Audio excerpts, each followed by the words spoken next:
जी, हम अभी यही पढ़ रहे हैं ना कि जी रिकंस्टिट्यूएंट सस्पेंशन की बात कर रहे थे, तो कुछ एग्जांपल का भी पता होना चाहिए।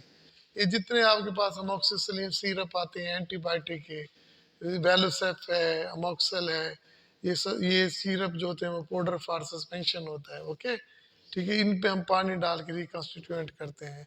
इसने भी वही देखे, एम्पिसिलिन, अमोक्सिसिलिन, बैरियम सल्फेट, इनके नाम दिए। एग्जांपल सबको आ गए भाई? अगर आपसे कोई पूछ ले रिकंस्टिट्यूएंट सस्पेंशन की एग्जांपल दें तो आप बोलेंगी अमोक्सिसिलिन है, सेफ्राडीन है, एम्पिसिलिन और बैरियम सल्फेट सस्पेंशन है। देखें, आप सबके सामने जितनी भी पैकिंग देखते हैं कि आपने इसकी पैकिंग मटेरियल में देखेंगे तो ये इस तरह की एक बोतल होती है, ठीक है ना, है, ठीक है। और ये भी मैं एक ऐसे बता रहा हूँ, तो यहाँ तक निशान लगा होता है, ठीक है।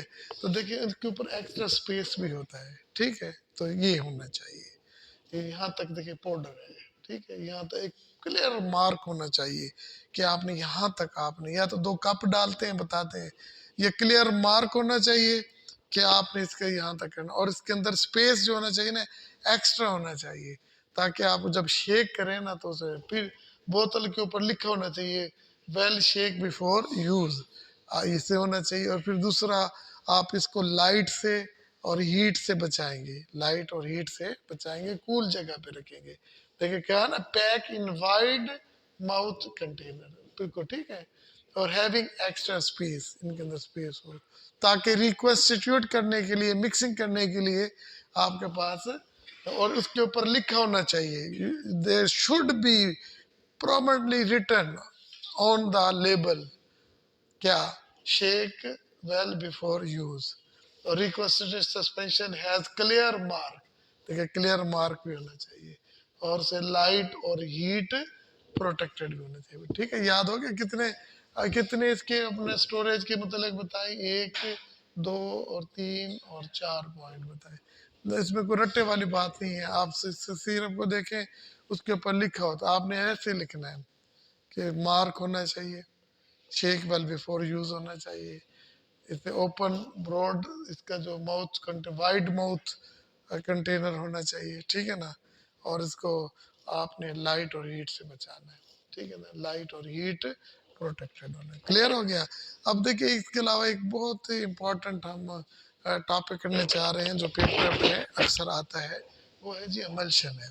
हमने पहले बताया था कि ये डिस्पर्स सिस्टम है, इसके अंदर कितनी फेजेस होंगी? 2, एक डिस्पर्शन मीडियम और एक डिस्पर्स फेज, वही, एक इंटरनल और एक एक्सटर्नल, बिल्कुल वही कहा, ठीक है ना।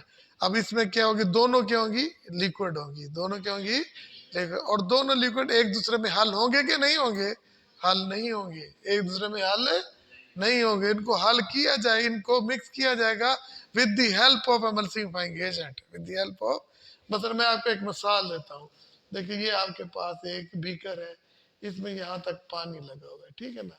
किसी ने यह इसमें ऑयल डाल दिया, तो ये ऑयल की जो है ना एक लेयर बन जाएगी, 2 लेयर, नीचे पानी होगा और ऊपर ऑयल होगा। आप इसको जोर से हिलाएंगे, जब हिलाएंगे तो इसकी सिचुएशन इस तरह की हो जाएगी कि ये ऑयल के यूं ड्रॉप बन जाएंगे, ऐसे बने। थोड़ी देर के बाद, थोड़ी देर के बाद वो क्या हो जाए, दोबारा 2 लेयर बन जाएंगी, सेपरेट हो जाएंगी। तो हम क्या करते हैं कि इनके अंदर एमल्सिफाइंग एजेंट डाल के मिक्स करते हैं। तो एमल्सिफाइंग एजेंट क्या करते हैं, इन ड्रॉप्स के इर्द गिर्द क्या बनाते हैं, एक लेयर बना लेते हैं, है। अब इसकी वजह से, इसकी वजह से जो सरफेस टेंशन होती है between the water and oil, वो खत्म हो जाती है, इंटरफेस की सरफेस टेंशन खत्म हो जाती है, और वो ड्रॉपलेट की शक्ल में डिस्ट्रीब्यूट हो जाते हैं। किसकी शक्ल में होते हैं? देखिए 2 लिक्विड है, एक लिक्विड किस शक्ल में होगा? ड्रॉपलेट की शक्ल में, और एक कंटिन्यूस शक्ल में होगा। क्लियर हो गया ना। और ये किसकी मदद से किया जाएगा? एमल्सिफाइंग एजेंट की वजह से। तो हमने लिखा है ना कि emulsion is a liquid dosage form in which one in which देखिए 2 immiscible liquid made miscible, देखें, in which liquid in which distributed in other media। emulsion, देखिए क्या emulsion क्या है? एक लिक्विड, ठीक है ना, उस लिक्विड को क्या किया गया? डिस्ट्रीब्यूट किया गया है, क्या किया गया है? In an other immiscible liquid, other liquid में डिस्ट्रीब्यूट किया गया, ठीक है, in the form of droplet, in the form of droplet with the help of emulsifying agent. Emulsion की डेफिनेशन ये है, क्या कहा? If a liquid is dispersed in the form of droplet, paper में से, बुक में ऐसे नहीं लिखा हुआ, in the form of droplet in an other immiscible liquid, in an other, क्या मतलब है? उसमें वो हल नहीं होता था लेकिन फिर भी उसे डिस्ट्रीब्यूट कर देगा in the form of droplet with the help of emulsifying agent. तो इसका मतलब एमल्शन में कितनी चीजें होंगी? तीन होगी, ऑयल होगा, वाटर होगा और एमल्सिफाइंग एजेंट होगा। ओके, ठीक है ना। अब एमल्शन दो तरह के होते हैं, एमल्शन क्या होते हैं? दो तरह के। एक वो होते हैं कि जिनकी इंटरनल फेज क्या होती है? ऑयल, और एक्सटर्नल फेज क्या होता है? वाटर होता है। और इसी तरह एक और होगा जिसकी एक्सटर्नल फेज क्या होगी? वाटर होगी, और इंटरनल फेज क्या होगी? ऑयल होगा, ठीक है। देखिए एक्सटर्नल, देखिए एक वो है जिसकी इंटरनल फेज क्या है? ऑयल है, और इंटरनल फेस ऑयल है, और एक्सटर्नल फेस क्या है? वाटर है। और एक वो है जिसकी एक्सटर्नल फेस क्या है? ऑयल है, और इंटरनल फेस क्या है? वाटर है, ठीक है। ठीक है, क्लियर हो गया ना। तो हम इसको क्या बोलेंगे? ऑयल इन वाटर, इसको क्या बोलेंगे? Water in oil. ओके, तो देखिए oil in water, water in oil. ऐसे इसमें दो फेज है, कौन से? ऑयल है, वाटर है, इसमें भी वाटर है, ऑयल है। इसमें इंटरनल फेज कौन सी है?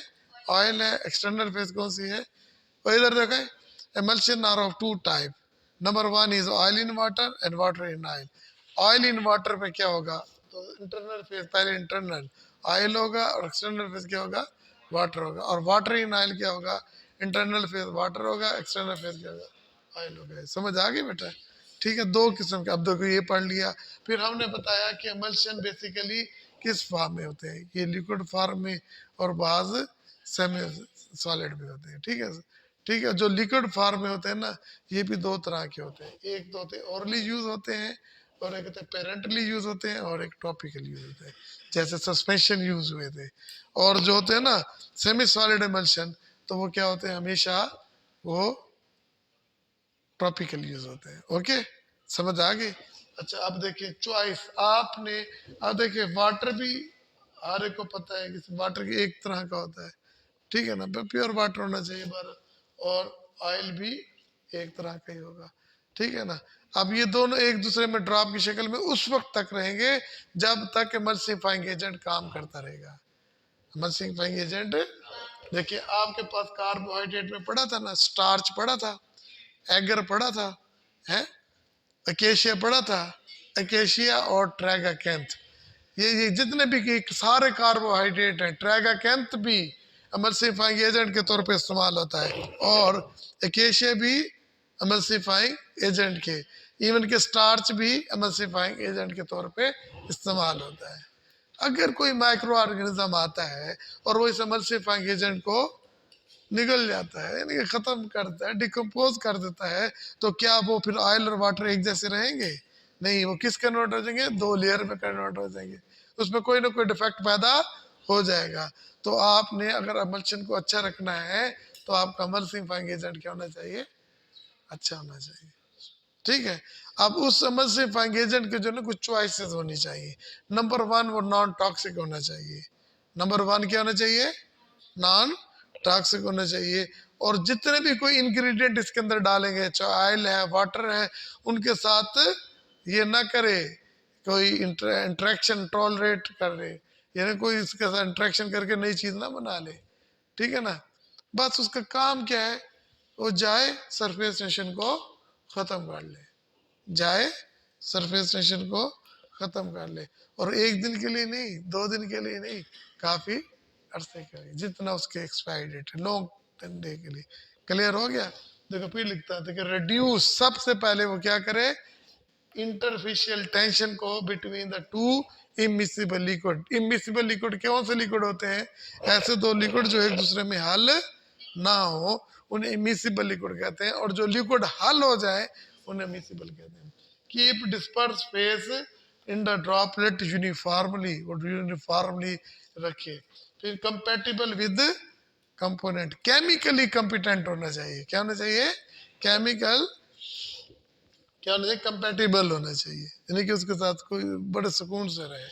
फिर क्या कहते हैं? मेंटेन द कॉन्स्टिट्यूएंसी, के इनको एक कांस्टेंट ऐसे सारा डिस्ट्रीब्यूट किए रखे। तो ये किसका काम होगा? एमल्सिफाइंग एजेंट का। तो आज हमने एमल्शन की डेफिनेशन पढ़ी, एमल्शन की टाइप्स पढ़ी, इंटरनल फेज का पढ़ा, एक्सटर्नल फेज का वो हम पहले पढ़ चुके थे, ठीक है। और इसकी फिजिकली ये दो होते हैं, जैसे लिक्विड फॉर्म में भी और सेमी सॉलिड में भी। ये लिक्विड फॉर्म में होते हैं, ये क्या कहाँ यूज होते हैं? ये इंटरनली, एक्सटर्नल, इनके टॉपिकली भी होते हैं, ओरली भी होते हैं और पेरेंटली भी होते हैं। जब ये इस तरह हो तो वो किस तरह होते हैं? सिर्फ टॉपिकल होते हैं। तो इसमें ये 5 नंबर का सवाल सिर्फ यही आ सकता है एमल्सिफाइंग एजेंट का, ठीक है। इसे रोक दो, ठीक है। ये 5 नंबर का एमल्सिफाइंग एजेंट का आ सकता है, ठीक। अच्छा जी, अब जो हमने इमल्शन की पहले जनरल बता दिया, इमल्शन की डेफिनेशन बता दी, टाइप्स ऑफ इमल्शन बता दिए, और हमने चॉइस बता दिया कि एक इमल्सिफाइंग एजेंट की क्या प्रॉपर्टीज होनी चाहिए। अब हम जा रहे हैं कि इमल्शन को कैसे बनाते कैसे हैं। बहुत ही सिंपल और बहुत ही इम्पोर्टेंट, आपका ये पेपर में एग्जामिनेशन बहुत ही इम्पोर्टेंट है, और कई दफ़ा ये पेपर में भी आया हुआ है फार्मेसी टेक्नीशियन में। तो बेटा इसमें ये है कि जी 3 मेथड है, एक है ड्राई गम मेथड, एक है वेट गम मेथड, और दूसरा है बोतल मेथड, ठीक है। अब देखिए ये हर कोई कहेगा dry gum method, wet gum method और बोतल मेथड। लेकिन देखिए इसने एक आपकी बुक में ड्राई गम का दूसरा नाम उसने बताया कॉन्टिनेंटल, ठीक है, मेथड कॉन्टिनेंटल। ज़ाहिर है कि जी खुश्क इलाका है तो आपने ड्राई गम मेथड याद रखना है। फिर इसके अलावा इंग्लिश मेथड, इंग्लिश और wet gum, English gum method और वेट गम मेथड, ओके। फिर बोतल को फोर बेस बोतल मेथड कहते हैं। ये दूसरे नाम जरूर याद करते हैं, एमसीक्यूज में आ जाते हैं, ठीक है। अगर वो क्या दे कि write a note on dry gum method, आप इजीली लिख सकते हैं, लेकिन वो कहे कॉन्टिनेंटल मेथड, आप कंफ्यूज हो जाएंगे। आप तीनों ही लिख देंगे, कोई तो एक ठीक होगा, ठीक है। अक्लमंदी फिर यही है ना, तीनों लिख दो, कोई एक तो ठीक होगा। तो बहरहाल कोई एक नहीं लिखना, टाइम भी बचाना होता है, एक ही लिखना होगा। अच्छा भाई देखिए ड्राई गम मेथड में, इधर देखो बच्चे, तो बेसिकली जो हमें अपरेटस चाहिए ना, हमें पेस्टल और मोटार तो लाजमी चाहिए, और एक मेजरिंग सिलेंडर भी चाहिए। हमें पता है कि एमल्शन में 3 चीज़ें होती हैं, वाटर होता है, ऑयल होता है और एमल्सिफाइंग एजेंट है। चाहे जो भी तरीका हो, सबसे पहले हम मोटार लेते हैं, उसे साफ करके उसके अंदर हमने एमल्सिफाइंग एजेंट डालते हैं, उसको फिर टाइट्यूरेट करते हैं ताकि उसे पीस छोटे ग्राइंडिंग कर लेते हैं, ठीक है। तो अब ड्राई गम मेथड है, हमने इसे पानी नहीं दिखाना, हमने इसमें थोड़ा सा ऑयल डाल के फिर इसे टाइट्यूरेट करेंगे। याद रखिएगा, या तो क्लॉक वाइज हो या एंटी क्लॉक, यानी कि आपने ये क्लॉक वाइज, ये एंटी क्लॉक, ये नहीं करना, ऐसे ऐसे ऐसे नहीं करना। एक तरीका इस तरह अगर आप कर रहे हैं तो ऐसे ही करते रहेंगे। ये टाइट्रेट किया, ठीक है। क्या पहले क्या डाला था? एमल्सिफाइंग एजेंट, और उसमें थोड़ा सा ऑयल, फिर ऑयल, फिर ऑयल, जहाँ के सारा ऑयल खत्म हो जाए तो फिर ये एक आपके पास, फिर इन इसके अंदर वाटर डाल देना है। क्या डाल देना है? थोड़ा थोड़ा वाटर डाल के इसे टाइट्रेट करते रहना है, टाइट्रेट करते रहना है। इवन के जितना वाटर है खत्म हो गया तो आपके पास एक पेस्ट टाइप लिक्विड बन जाएगा, तो उसे हम कहेंगे प्राइमरी एमल्शन। आपने पूरा लिखना, इस तरह नहीं लिखना। तो इसको क्या बोलते हैं? Primary emulsion. तो वेट गम मेथड है या ड्राई गम मेथड है, उसमें रेशियो क्या होती है? देखिए 4:1, वाटर कितना होगा प्राइमरी इमल्शन बनाने के लिए? 4:1। 4 किसके होगा? वाटर ऑयल का, और टू टू वाटर, और 1 क्या होगा? Emulsifying agent, okay. समझ आ गई ना? तो आपने ये बना के फिर इस जो प्राइमरी इमल्शन था उसको किस में डाल देना है? बहुत अपना मेजरिंग सिलेंडर, किस में? Measuring cylinder. वो आया ये, हमें उसने कहा कि 30 ml तक होना चाहिए, हमने 30 ml तक वाटर डाल के उसको मिक्स कर लेना है, तो ये सेकेंडरी इमल्शन बन गया, ठीक है। समझ आ गई ना? प्राइमरी इमल्शन किस में बना? ये पेस्टल और मोटार के थ्रू बनाया, और सेकेंडरी किस में बना? मेजरिंग सिलेंडर में, ठीक है। और ड्राई गम मेथड में हमने पहले कौन सी दो चीजें आपस में मिक्स की? एमल्सिफाइंग एजेंट और ऑयल। फिर उसके बाद वाटर डाल के टाइट्रेट। टाइट्रेट कैसे करनी है, अपना क्लॉकवाइज या एंटी क्लॉक, जो करना है एक ही जैसे करनी है, ठीक है। फिर देखिए, और ये एमसीक्यूज है, रेशियो कितनी होती है प्राइमरी के लिए, 4:1, 4:1। अच्छा, इसके अलावा वर्ट गेम मेथड है। वर्ट गेम मेथड में हमने पहले वाटर डालना है, पहले वाटर, वाटर डालना है, ऑयल नहीं डालते, तो उससे ना गम बन जाएगी, क्या बन जाएगी, गम बन जाएगी। फिर थोड़ा थोड़ा ऑयल डाल के फिर टाइट्रेट, फिर ऑयल डाल के फिर टाइट्रेट, फिर हमारे पास क्या बन जाएगा, प्राइमरी इमल्शन। बिल्कुल वही चीज़ है, तरतीब चेंज कर ली। अब हमने इमल्सिफाइंग एजेंट प्लस वाटर डाला है और उससे कैसे टाइट्रेट किया तो म्यूसिलेज बन गया। अब म्यूसिलेज यहाँ पड़ा हुआ है ना, किस में, पेस्टल में, मोटार में, ठीक है ना, हाँ ठीक है, मोटार में पड़ा हुआ है। अब मोटार में हमने फिर क्या डाल दिया, थोड़ा सा ऑयल, फिर से टाइट्रेट करेंगे, फिर ऑयल, फिर टाइट्रेट करेंगे, फिर इसके अलावा ये प्राइमरी इमल्शन बन गया। प्राइमरी इमल्शन को किस में शिफ्ट करना है, मेजरिंग सिलेंडर में, और फिर उसका वॉल्यूम किससे कर लेना है, वाटर से, मेक उसमें एडिशनल वाटर डाल के, फिर उसको बोतल में डाल के लिख देने के इमल्शन है। क्लियर, ओके, समझ आ गई कि नहीं आई? अच्छा, फिर इसके बाद आपने बनाना है बोतल मेथड। क्या है, तो बाज़ औक़ात क्या होता है कि आपके पास जो ऑयल है ना, वो उसकी विस्कोसिटी बड़ी कम होती है, विस्कोसिटी बड़ी कम होती है, और इसके अलावा वो वोलेटाइल भी होता है। क्या होता है, आप मिक्स करेंगे तो वो उड़ जाएगा और कीमती भी है। तो उसके लिए हम क्या करते हैं, बोतल मेथड। क्या करते हैं, तीन चीजें वही होगी, ऑयल, वाटर और एमल्सिफाइंग एजेंट। अब रेशियो क्या होगी, 4:4:2 होगी। क्या होगी, 4:4:2 होगी, ओके। अब 4:4:2 इसका इनकी रेशियो होगी। हमने क्या करना है, ये बोतल लेनी है, ठीक है। बोतल में क्या लेंगे, हम एमल्सिफाइंग एजेंट को पाउडर करके डालेंगे। कैसे डालेंगे, ऐसे नहीं डालेंगे, क्योंकि हमें देखिए पेस्टल मोटार अब भी यूज हो रहा है, उसको पाउडर करके किस में डाल देंगे, बोतल में। अब बोतल में क्या डाल देंगे, ऑयल, क्या कर देंगे, ऑयल, और उसको मिक्स करेंगे, फिर और ऑयल, फिर मिक्स करेंगे, ठीक है ना। फिर उसके बाद ये देखो, मिक्स थारोली, मिक्स थारोली। अब देखो, जब देख लिया थारोली ऑयल के साथ हो चुका है, अब हमने इसमें थोड़ा सा ऑयल वाटर डालना है, फिर उसको मिक्स करेंगे, फिर वाटर डालेंगे, फिर मिक्स करेंगे, यानी कि सारा वाटर खत्म हो गया। तो हमने इसे, ये हमारे पास क्या बन गया, प्राइमरी एमल्शन। क्या बन गया, प्राइमरी एमल्शन बन गया। फिर उसी तरह प्राइमरी एमल्शन को किस में शिफ्ट करेंगे, मेजरिंग सिलेंडर में, मेजरिंग सिलेंडर में, और उसके बाद उसके अंदर क्या डाल देंगे, वाटर है। अपनी मर्जी का नहीं, उस 30 ml तक करना है, ये 100 ml तक करना है, 40 ml तक। एमल्सिफाइंग प्राइमरी मशीन तो यहाँ तक था, ये 30 है, तो यहाँ वाटर डाला और उसको मिक्स कर लिया, तो आपका मेंशन क्या हो गया, रेडी हो गया। आपका मेंशन क्या हो गया, रेडी हो गया, ठीक है। और आखिर में है कि इसे हमने स्टोर कैसे करना है, क्या है, स्टोर करना है। अब देखो, आप इमल्शन है तो इमल्शन को हमने एयर टाइट कंटेनर में रखेंगे। देखिए कि stability of emulsion mean that formulation emulsion should remain its original character as the size of uniform distribute throughout the continuous phase, continuous. देखिए, स्टेबल इमल्शन वो होगा कि अगर आपका इमल्शन इस तरह का था ना, जैसे मैंने पहले बताया था, ये ठीक है, ये कांस्टेंट है, तो इस तरह कई देर तक, जब तक आप इसे इस्तेमाल करें इसी तरह ही हो। ये ना हो कि ये भी बैठ जाए, ये इधर उधर हो जाए, या लेयर दो अलहदा हो जाए, या बबल्स बन जाए। बाज औकात ऐसे क्रीम बन के ऊपर आ जाएगी, बाज औकात बड़े बड़े ग्लोब्यूल्स इस तरह बन जाएंगे, फिर हिलाएंगे तो फिर अलहदा हो जाएंगे।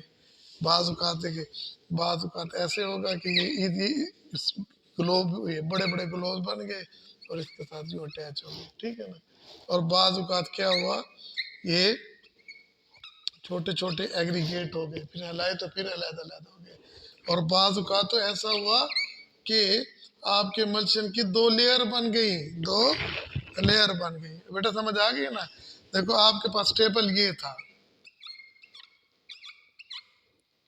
ये स्टेबल था, ठीक है ना, है। अब आपके पास ना इस तरह के दो बड़े बड़े ग्लोब्यूल्स बन गए, ठीक है, ठीक है, और तैर रहे हैं। फिर ये बन के छोटे छोटे एग्रीगेट और थोड़ा सा लाया वो अलहदा हो गए, ठीक है। और फिर ऐसा हुआ कि ऊपर क्रीम की तरह, जैसे दही के ऊपर दही मलाई बन जाती है ना, तो ऐसे क्रीम की शक्ल में, फोम की शक्ल में ऊपर इकट्ठे हो गए। या फिर ऐसा हुआ कि दो लेयर बन गई, दो लेयर बन गई। इसका मतलब है ये तो स्टेबल था नहीं, ये वाला स्टेबल था, ये सारे अनस्टेबल होंगे, ये डिफेक्ट होंगे। क्या होंगे?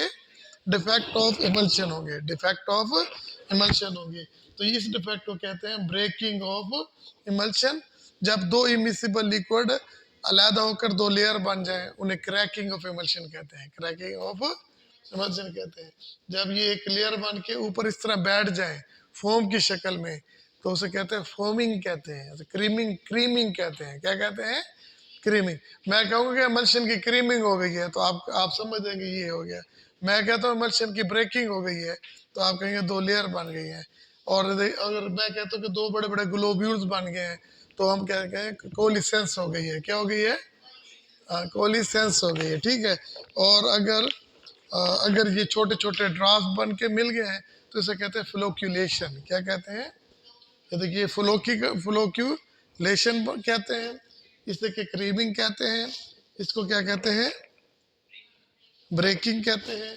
और ये इस एग्रीगेशन से फ्लोक्यूलेशन कहते हैं, इसे कोलिसेंस कहते हैं। ओके, तो ये डिफेक्ट, अगर आपसे वो कह दे कि इमल्शन की डिफेक्ट लिखें तो आप स्टेबिलिटी को डिस्कस करें, तो आप चाहेंगे कि आपका जो जो इमल्शन है वो अनस्टेबल हो? कभी भी नहीं चाहेंगे, कभी भी नहीं चाहेंगे।